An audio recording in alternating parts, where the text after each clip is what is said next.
संतोषी माता की जय। नमस्कार दोस्तों, स्वागत है आपका मेरे YouTube चैनल आर के भक्ति में। दोस्तों, मैं आज आपको शुक्रवार संतोषी माता की व्रत कथा सुनाऊंगा। कृपया उसे श्रद्धा और भाव से सुने। जो भक्त हमारे चैनल पर नए आए हैं, हमारी वीडियो को नए देख रहे हैं, वो हमारे चैनल को सब्सक्राइब कर लें, वीडियो को लाइक करें और कमेंट में जय संतोषी माता अवश्य लिखें।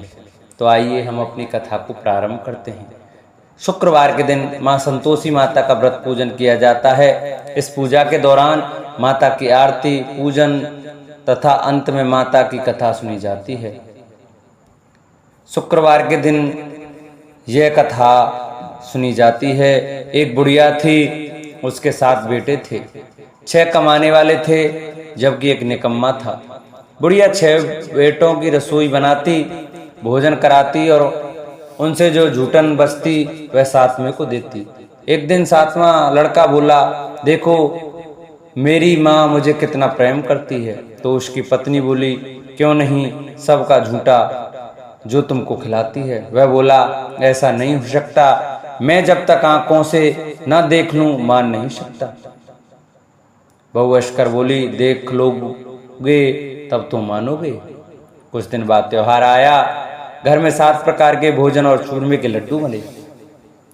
जब जांचने को सिर दुखने का बहाना कर पतला वस्त्र सिर पर ओढ़े रसोई घर में सो गया। वह कपड़े में से सब देखता रहा। 6 भाई भोजन करने आए। उसने देखा माँ ने उनके लिए सुंदर आसन बिछा नाना प्रकार की रसोई परोसी और आग्रह करके उन्हें जमाया। वह देखता रहा। 6 भोजन करके उठे तब माँ ने उनकी झूठी थालियों में से लड्डुओं के टुकड़े उठाकर एक लड्डू बनाया। झूठन साफ कर बुढ़िया माँ ने उसे पुकारा, बेटा 6 भाई भोजन कर गए, अब तू ही बाकी है, उठ तू कब खाएगा। वह कहने लगा, माँ मुझे भोजन नहीं करना, मैं अब परदेश जा रहा हूँ। माँ ने कहा, कल जाता है तो आज चला जा। वह बोला, हाँ आज ही जा रहा हूँ। यह कहकर वह घर से निकल गया। साथ में बेटे परदेश जाने की तैयारी करता है और चलते समय पत्नी की याद आ जाती है। वह गौशाला में कंडे थाप रही थी। वहां जाकर बोला, हम जावे परदेश आवेंगे कुछ काल, तुम रहियो संतोष से धर्म अपनो पाल। उसकी पत्नी बोली, जाओ पिया आनंद से, हमारो सो चटाए, राम भरोसे हम रहें, ईश्वर तुम्हें सहाय। 2 निशानी आपनी, देखूं धर्म में धीर, सुध मत हमारी विसारियो, रखियो मन गंभीर। वह बोला, मेरे पास तो कुछ नहीं है, यह अंगूठी है, सो ले और अपनी कुछ निशानी दे दे। वह बोली, मेरे पास क्या है, यह गोबर भरा हाथ है। यह कहकर उसकी पीठ पर गोबर के हाथ की थाप मार दी। वह चला गया। चलते चलते दूर देश पहुंचा। वहाँ एक साहूकार की दुकान थी। वहां जाकर कहने लगा, भाई मुझे नौकरी पर रख लो। साहूकार को जरूरत थी, बोला रह जा। लड़के ने पूछा, तनख्वाह क्या दोगे। साहूकार ने कहा, काम देखकर दाम मिलेंगे। साहूकार की नौकरी मिली। वह सुबह 7 बजे से 10 बजे तक नौकरी बजाने लगा। कुछ दिनों में दुकान का सारा लेन देन, हिसाब किताब, ग्राहकों को माल बेचना, सारा काम करने लगा। साहूकार के 7-8 नौकर करते हुए सब चक्कर खाने लगे। यह तो बहुत होशियार बन गया। सेठ ने भी काम देखा और 3 महीने में ही उसे आधे मुनाफे का हिस्सेदार बना लिया। वह कुछ वर्ष में ही नामी सेठ बन गया और मालिक सारा कारोबार उस पर छोड़कर चला गया। इधर उसकी पत्नी को सास ससुर दुख देने लगे। सारी गृहस्थी का काम करा के उसे लकड़ी लेने जंगल में भेजते। इस बीच घर के आने पर आटे से जो भूसी निकलती उसकी रोटी बनाकर रख दी जाती और फूटे नारियल की नारेली में पानी रख दिया जाता। एक दिन वह लकड़ी लेने जा रही थी। रास्ते में बहुत सी स्त्रियां संतोषी माता का व्रत करती दिखाई दी।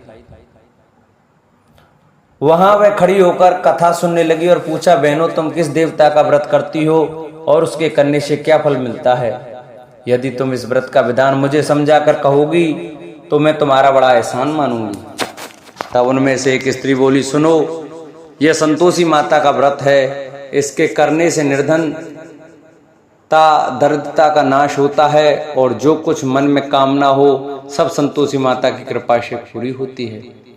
तब उसने उससे व्रत की विधि पूछी। संतोषी माता की व्रत विधि उन्होंने बताई। वह भक्तन बोली, सवा आने का गुड़ चना लेना, इच्छा हो तो 5.25 आने का लेना या 1.25 रुपया का भी सहूलियत के अनुसार लाना। बिना परेशानी और श्रद्धा व प्रेम से जितना भी बन पड़े सवाया लेना। प्रत्येक शुक्रवार को निराहार रहकर कथा सुनना। इसके बीच क्रम टूटे नहीं, लगातार नियम पालन करना। सुनने वाला कोई न मिले तो घी का दीपक जला उसके आगे या जल के पात्र को सामने रखकर कथा कहना। जब कार्य सिद्ध ना हो नियम का पालन करना और कार्य सिद्ध हो जाने पर व्रत का उद्यापन करना। 3 मास में माता फल पूरा करती हैं। यदि किसी के ग्रह खोटे भी हों तो भी माता वर्ष भर में कार्य सिद्ध करती हैं। फल सिद्ध होने पर उद्यापन करना चाहिए, बीच में नहीं। उद्यापन में अड़ाई, सेर आटे का खाजा तथा इसी परिणाम से खीर तथा चने का साग करना। 8 लड़कों को भोजन कराना। जहाँ तक मिले जेठ देवर भाई बंधु के हों, न मिले तो रिश्तेदारों और पास पड़ोसियों को बुलाना। उन्हें भोजन करा, यथाशक्ति दक्षिणा दे, माता का नियम पूरा करना। उस दिन घर में खटाई न खाना। यह सुन बुढ़िया कि वह वहां से चल दी।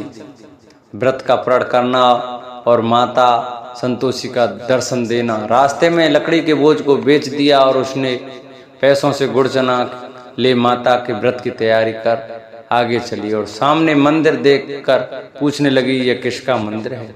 सब कहने लगे, संतोषी माता का मंदिर है। यह सुनकर माता के मंदिर में जाकर चरणों में लौटने लगी। दीन हो विनती करने लगी, माता मैं निपट अज्ञानी हूँ, व्रत के कुछ भी नियम नहीं जानती, मैं दुखी हूँ। हे माता जगत जननी, मेरा दुख दूर कर, मैं तेरी शरण में हूँ। माता को दया आई। एक शुक्रवार बीता कि दूसरे शुक्रवार को उसके पति का पत्र आया। तीसरे शुक्रवार को उसका भेजा हुआ पैसा आ पहुंचा। यह देख जेठ जेठानी मुंह सिकोड़ने लगे। लड़के ताने देने लगे। काकी के पास पत्र आने लगे, रुपया आने लगा। अब तो काकी की खातिरी बढ़ेगी। बेचारी सरलता से कहती, भैया कागज आवे रुपया आवे, हम सब के लिए अच्छा है। ऐसा कहकर आंखों में आंसू भरकर संतोषी माता के मंदिर में आप मातेश्वरी के चरणों में गिरकर रोने लगी। माँ मैंने तुमसे पैसा कब मांगा है? मुझे पैसे से क्या काम है? मुझे तो अपने सुहाग से काम है। मैं तो अपने स्वामी के दर्शन मांगती हूँ। तब माता ने प्रसन्न होकर कहा, जा बेटी तेरा स्वामी आएगा। यह सुनकर खुशी से बावली होकर घर में जा काम करने लगी। अब संतोषी माँ विचार करने लगी, इस भोली पुत्री को मैंने कह तो दिया कि तेरा पति आवेगा, लेकिन कैसे? वह तो इसे स्वप्न में भी याद नहीं करता। उसे याद दिलाने को मुझे ही जाना पड़ेगा। इस तरह माता जी उस बुढ़िया के बेटे के पास जा स्वप्न में प्रकट हो कहने लगी, साहूकार के बेटे सो रहा है या जागता है? वह कहने लगा, माता सोता भी नहीं जागता भी नहीं हूँ, कहो क्या आज्ञा है? माँ कहने लगी, तेरे घर बार कुछ है कि नहीं? वह बोला, मेरे पास सब कुछ है, माँ बाप है, बहू है, क्या कमी है? माँ बोली, भोले पुत्र तेरी बहू घोर कष्ट उठा रही है। तेरे माँ बाप उसे परेशानी दे रहे हैं, वह तेरे लिए तरस रही है, तू उसकी सुध ले। वह बोला, हाँ माता जी, यहाँ तो मालूम है, परंतु जाऊं तो कैसे? परदेश की बात है, लेन देन का कोई हिसाब नहीं है, कोई जाने का रास्ता नहीं आता, कैसे चले जाऊं? माँ कहने लगी, मेरी बात मान, सवेरे नहा धोकर संतोषी माता का नाम ले, घी का दीपक जला, दंडवत कर, दुकान पर जा बैठ। देखते देखते सारा लेन देन चुक जाएगा, जमा का माल बिक जाएगा, सांझ होते होते धन का भारी ढेर लग जाएगा। अब बूढ़े की बात मानकर वह नहा धोकर संतोषी माता को दंडवत घी का दीपक जला दुकान पर जा बैठा। थोड़ी देर में रुपया देने वाले आने लगे, लेने वाले हिसाब लेने लगे। कोठे में भरे सामान के खरीदार नगद दाम में सौदा करने लगे। शाम तक धन का भारी ढेर लग गया। मन में माता का नाम ले चमत्कार देख प्रसन्न हो घर जाने के वास्ते गहना कपड़ा सामान खरीदने लगा। यहाँ से काम निपट तुरंत घर को रवाना हुआ। उधर उसकी पत्नी जंगल में लकड़ी लेने जाती है। लौटते वक्त माता जी के मंदिर में विश्राम करती है। वह तो उसके प्रतिदिन रुकने का जो स्थान ठहरा। धूल उड़ती देख वह माता से पूछती है, हे माता, यह धूल कैसी उड़ रही है? माता कहती है, हे पुत्री, तेरा पति आ रहा है। अब तू ऐसा कर, लकड़ियों के 3 बोझ बना ले। एक नदी के किनारे रख और दूसरा मेरे मंदिर पर और तीसरा अपने सिर पर। तेरे पति को लकड़ियों का गट्ठा देख मोह पैदा होगा। वह यहाँ रुकेगा, नाश्ता पानी खाकर माँ से मिलने जाएगा। तब तू लकड़ियों का बोझ उठाकर जाना और चौक में गट्ठर डालकर जोर से आवाज लगाना, लो सासू जी, लकड़ियों का गट्ठर लो, भूसे की रोटी दो, नारियल के खेपड़े में पानी दो। आज मेहमान कौन आया है? माता जी से बहुत अच्छा कहकर वह प्रसन्न मन से लकड़ियों के 3 गट्ठर बनाए, एक नदी के किनारे पर और एक माता जी के मंदिर पर। इतने में मुसाफिर आ पहुंचा। सूखी लकड़ी देख उसकी इच्छा उत्पन्न हुई कि हम यहीं पर विश्राम करें और भोजन बनाकर खा पी कर गाँव जाएं। इसी तरह रुककर भोजन बना, विश्राम करके गांव को गया। सबसे प्रेम से मिला। उसी समय सिर पर लकड़ी का गट्ठल लिए वह उतावली सी आती है। लकड़ियों का भारी बोझ आंगन में डालकर जोर से 3 आवाज देती है, लो सासू जी, लकड़ियों का गट्ठल लो, भूसे की रोटी दो, आज कौन मेहमान आया है? यह सुनकर उसकी सास बाहर आकर अपने दिए हुए कष्टों को भुलाने हेतु कहती है, बहू ऐसा क्यों कहती है? तेरा मालिक ही तो आया है। आ बैठ, मीठा भात खा, भोजन कर, कपड़े गहने पहन। उसकी आवाज सुन उसका पति बाहर आता है। अंगूठी देख व्याकुल हो जाता है। माँ से पूछता है, माँ यह कौन है? माँ बोली, बेटा यह तेरी बहू है। जब से तू गया है तब से सारे गांव में भटकती फिरती है। घर का काम काज कुछ करती नहीं, 4 पहर आकर खा जाती है। वह बोला, ठीक है माँ, मैंने इसे भी देखा और तुम्हें भी। अब दूसरे घर की चाबी दो, उसमें रहूंगा। माँ बोली, ठीक है, तेरी जैसी मर्जी। तब वह दूसरे मकान की 3री मंजिल का कमरा खोल सारा सामान जमाया। एक दिन मैं राजा के महल जैसा ठाटबाट बन गया। अब क्या था, बहू सुख भोगने लगी। इतने में शुक्रवार आया।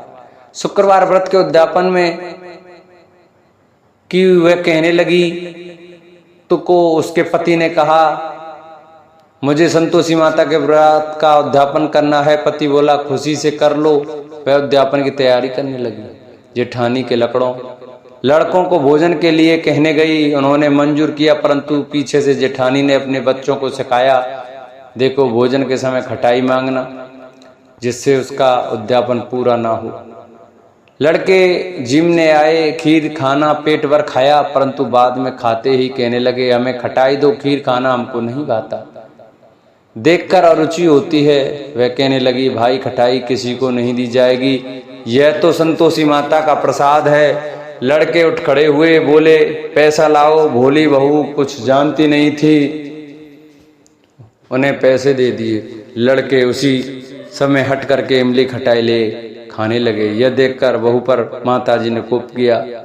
राजा के दूत उसके पति को पकड़ ले गए।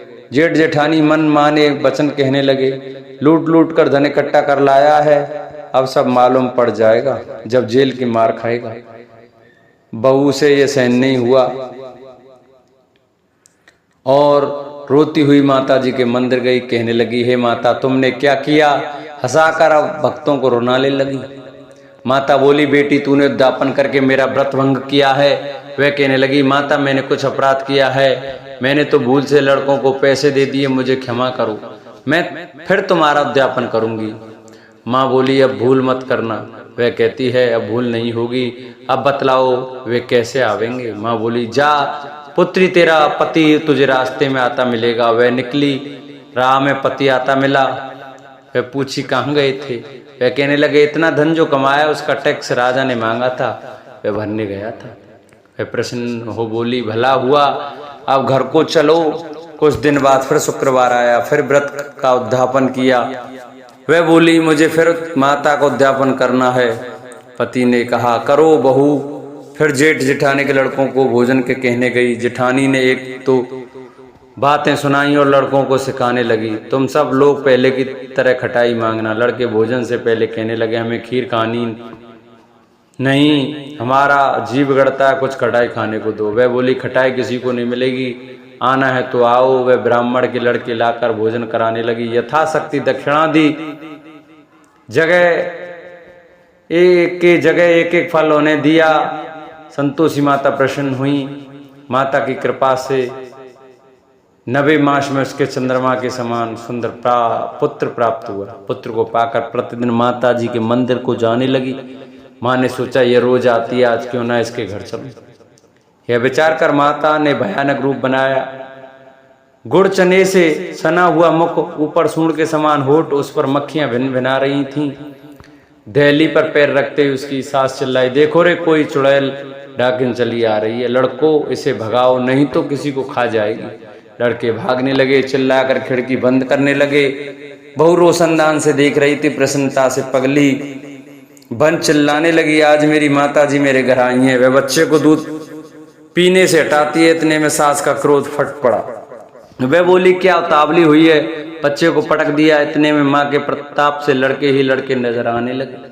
वह बोली, माँ मैं जिसका व्रत करती हूँ यह संतोषी माता है। सब ने माता के चरण पकड़ ली और विनती कर कहने लगे, हे माता, हम मूर्ख हैं, अज्ञानी हैं, तुम्हारे व्रत की विधि हम नहीं जानते, व्रत भंग कर हमने बड़ा अपराध किया है। जगत माता, आप हमारा अपराध क्षमा करें। इस प्रकार माता प्रसन्न हुई। बहू को प्रसन्न हो, जैसा फल दिया वैसा माता सबको दें। जो यह कथा सुने उसको सभी मनोरथ पूर्ण हो, और जो यह कथा पढ़े उनके भी सभी मनोरथ पूर्ण हो। बोलो संतोषी माता की जय। जिन भक्तों को हमारी ये वीडियो, हमारी यह कथा अच्छी लगी हो, वो हमारी कथा को आगे शेयर करें, चैनल को सब्सक्राइब करें और बेल आइकन घंटा है उसको दबाना ना भूलें, जिससे भी जो वीडियो हम नहीं डालें वो आपके पास पहुंचे और आप हमारी नई नई वीडियो देख सकें, हमारी नई नई कथा सुन सकें। हमारे चैनल को सब्सक्राइब कर वीडियो को लाइक करें।